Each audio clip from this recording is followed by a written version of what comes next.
Anthony Jones had those 2 late goals for you, almost got you back to tying the game. Tell us about the last minutes? Well, at the very last, a couple of things. John Surdick made some amazing plays down the field and he got us some quick turnovers to get back and give us some possession time. Um, I felt like in that last 20 seconds after it looked like Dom Ricca jumped in the net, saved one, we go back up the other way, and I felt like we were a little more organized than they were, so I wasn't going to call a timeout and let it play out. And I think we ended up with 3 good takes right there at the end, and they just didn't go.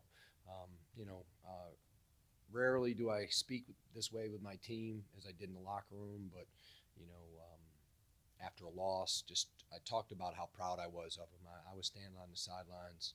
My chest was bursting just with pride and how hard they played, the effort that they gave, and really the execution. It's a funky game. When you got pipes involved and a goalie involved, and you outshoot a team 43-24, and all week we worked on taking quality takes, and I thought we did that. And you end up with 43 of them, and they just didn't go our way. So congratulations to Navy, and they found a way, and I just thought that I was really proud of our guys and their effort as well as their execution. Coach, talk to me about the end of the first half there. You guys worked the ball very well, get the lead right before, and you kind of let one slip right past you. I mean, arguably was after the horn, but what were your thoughts on it, and kind of did that take any momentum out? So that was a legal play because it's when it leaves the kid's stick. So clearly that was a legal play. There was one earlier where we felt like the kid's was had his foot across the crease and the ball went in. But nonetheless, that one hurt. That one hurt. We had worked pretty hard and got a great goal by Matt Donovan with 5 seconds to go, and then we just lost a little discipline. It was a little sporadic play. Guys were all over, and as opposed to just staying on our matchup, we went and when you look at it, there was 3 kids surrounding their face-off guy, and Varela made a nice play. It was a tough blow, but I didn't feel like with halftime that it created any momentum. We came right out, first possession, hit a pipe, one of the 4 or 5 that we had. We played pretty good offense. Now they did piggyback and scored a couple right in a row, but I didn't feel like that was momentum from the other one. Big play by them, by their long stick. He made a nice shot, but again, it's a game of inches. To kind of give you a little coach cliche there, but truly was a game of inches and a few plays that wish it went our way, but guys gave everything they had. Can you talk to me about the atmosphere here? Obviously, we come here just about every week. Not this packed, it's our league, but 15,000 people definitely adds a little bit to it. Just talk about how you guys played throughout the game with it. It's so unique.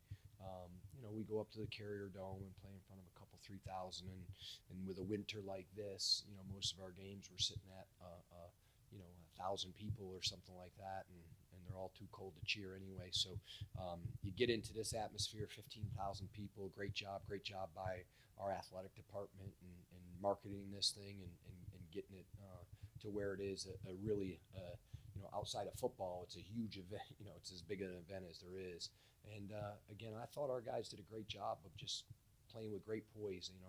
I'll go back and look at that film multiple times, but I wouldn't attribute almost anything that happened out there to nerves. Like we just threw one away, or the moment got too big for us. And I think you saw right there at the end, actually, as things got really tight, we actually played even better. We played even better. So again, point of pride that I have in our guys, and we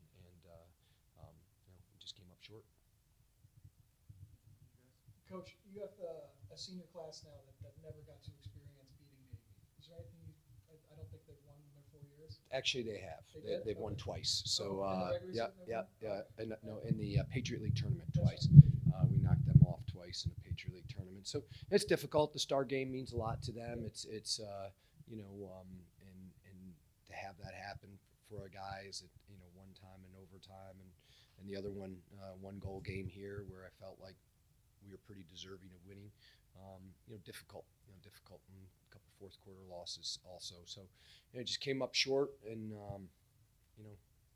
I don't really have an answer for that one.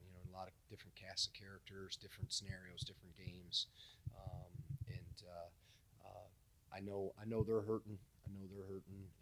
But we're going to try and regroup as quickly as we can here. We've got Loyola, who's playing as well as anybody in our conference. Is really a top 5, top 10 team for sure. So I know the rest of the league. We've been doing a lot of winning. The rest of the league isn't feeling sorry for Army. So we just can't feel sorry for ourselves, and we got to finish off the Patriot League in a strong way, and we got to get a victory against Loyola, and then hopefully gets us into the Patriot League tournament. If it doesn't, then we turn our attention to another top 10 team in Notre Dame and try to finish on a high note. Coach, we talked earlier this week. The biggest improvement you kind of wanted to see was shot selection. One, I guess, did you see an improvement on that today? And is there something you guys have to improve on going into Loyola, or still that shot selection? Yeah, no, I thought you're right on it. That was a huge piece for us, was the shot selection, and we felt like we were getting to 30, 35 shots, but they weren't necessarily the kind of shots that were going to help us win the game. We weren't being as discriminating as we needed to be, and without question, I don't need to look at the film. This was by far our best in terms of our shot selection. I could only point to one or two maybe where I would go, I wish we had that one back type of thing, or we shouldn't have taken that. We were getting shots for what we call in the paint. That's that 12-yard area, time and time again. Just missing the cage. Nate Jones was 3 of 14. I think of his 11 misses. If you added them all up in terms of yardage, there might be 1 foot in those 11 misses. He was not missing by much, and I think he also rocked the pipe 2 or 3 times too. So I was really pleased with that. I thought that was, from an offensive perspective, our very best in terms of our shot selection, and then to add 43 on it, or 27 in the second half, it just it makes it hurt a little bit more. Because I feel like we could very easily have been sitting in a winning locker room, but we didn't, and like I said, can't feel sorry for ourselves. Something to improve on, something to work on. Yeah, listen, I'll go back to the film. I think it was such an emotional game right now. It's hard for me to point to one thing or another. There's some defensive breakdowns, and when you're a defense like ours that is always in the top 5, top 10 in the country in goals against, 9 is too many. 9's too many by our standards. So we'll look to break down the tape on that and the things that we could clearly do better, because we always look at a goal as preventable, even when they're great plays by them, which they made several, and they've got great athletes, and they made several great plays. We even in those situations, we think we can